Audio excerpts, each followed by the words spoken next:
Thursday in Ottawa turned out to be a really awesome day. I got up and took the kitty cat back to Jacques Cartier Park to let her climb trees again. She proved herself the other day, so I took her back to that same stand of cedar trees, and she climbed right up high again and got herself back down again. It was pretty awesome. I'm proud of how wild she's able to stay. And then after hanging out there for a bit, met up with my buddy Aaron for a coffee and a bite to eat. Had a good visit, catching up, chatting, telling him about my travels, and then I had some time to kill before the show that I wanted to see that night, so I went down to the Byward Market area of Ottawa and tried my hand at busking again. And I take back everything bad that I said about Ottawa last time I tried busking there. I just picked the wrong time and the wrong place, because this spot on Rideau Street near the Byward Market, I found the right spot where the good people are. Set out my kit and started playing, and immediately people were digging it. It was such a good time. And then as I was playing, a guy named Mike came over and he got telling me about how he runs an open mic down a few blocks away at a place called the Lower Town Brewery. So I ended up going out there after I busked, and after I busked, I had a bite to eat, a really good shawarma from a place in the same area there. Can't remember what it was called, but really good meal. And then this open mic was awesome. I hadn't done an open mic in years. Just kind of didn't for a while. I didn't like it anymore. Open mics. I liked just getting out on the sidewalk and doing my thing, but this was really awesome. There's a lot of talent in Ottawa. I got to see some really great singers. Lots of them write their own songs. They don't just do covers the way I do, and it's got me inspired to keep working on my own songs and try and get some originals out there. And then after the open mic, I still made it out late to the show that I was planning on seeing, the Ironic Rave, hosted by Dreg from YouTube, and that was just awesome. I showed up so late to it that I didn't have to buy a ticket. They just let me in, had a couple of drinks, and met some interesting people there. It was really nice. I only really caught the last 45 minutes of the event there, but then afterwards, a group of 9 or 10 of us, including Greg, the guy who put on the show, and some of his buddies and some other randoms, we all walked down the street to a park and hung out, chatting, shooting the shit, and it was pretty awesome. Like, I've got a lot of respect for the guy. He's quite the artist, even if some of his art is a little bit out there. I have a lot of respect for that, so it was really cool just getting to hang out with him like the regular guy that he is. So then today, on my way back towards Kingston, I made sure to stop in Elgin on Indian Lake to visit with Captain Iron Mike there, and it was so good to see him again. I pulled up into the driveway there, and as soon as I saw his motorcycle sitting there, I knew he was around. Well, I'm getting ahead of myself, though.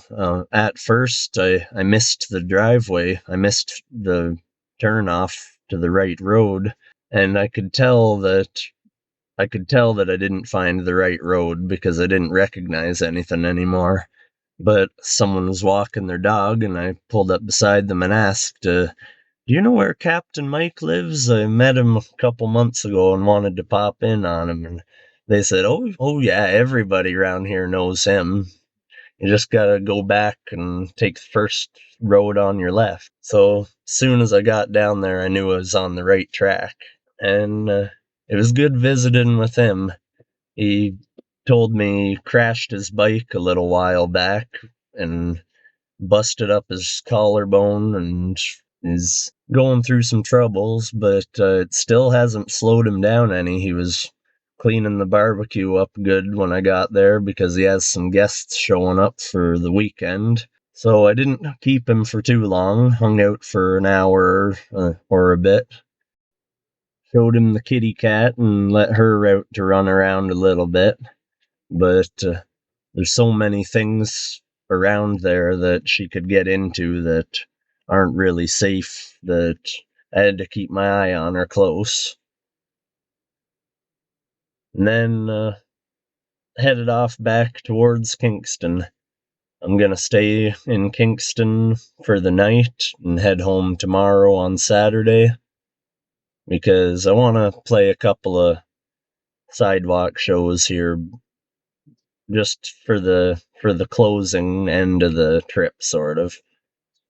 Kingston is where I started out playing really seriously, and it's a great town. They love their music, and it's the weekend before college starts, so there's bound to be lots of people out and about who are walking around in a good mood, and it feels good to get back home. Kingston's close enough to home that as I'm talking to you now from Kingston, it pretty much feels like I'm home. And it feels good. I'm satisfied with the trip that I've had. And I'm really glad that the truck held out the whole way. Had a few moments along the road where I was pretty nervous about the truck, to be honest. But it's lasted me good. These Ford Rangers are bulletproof. So yeah, soon I'm gonna have to figure out what to do with my life from here. I'm kind of hopeful to head out west and find work. My uncle really sounds confident that he can find me some work out there, and everything pays better out west, so soon enough there might be another series heading west. Not sure when that'll be, but I'll make sure to play lots of towns along the way if I go that way too. I'll keep documenting it so I can show the people who are watching all these beautiful places that this country has to offer.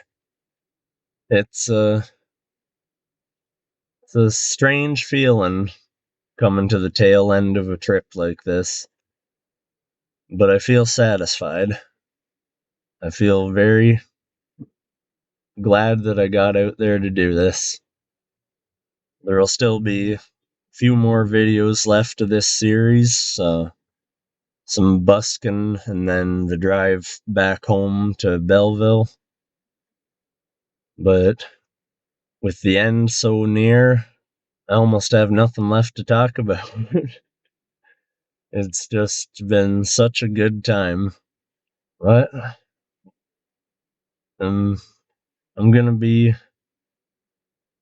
I'm gonna be finding other things to do to keep getting videos out. This YouTube channel thing has really caught on for me. That something that I want to keep doing, and I'm hoping that figuring out how easy it is to put a video out and just be satisfied with the quality of it, whether it's good or not. I should do that same thing with my music. I've always been my own worst critic, and realizing now that you can put something out even if you're not satisfied with it. I forget who said it, but they said a work of art is never really done. You just have to give up on it. You have to stop trying to make it any better than it is and accept it for what it is.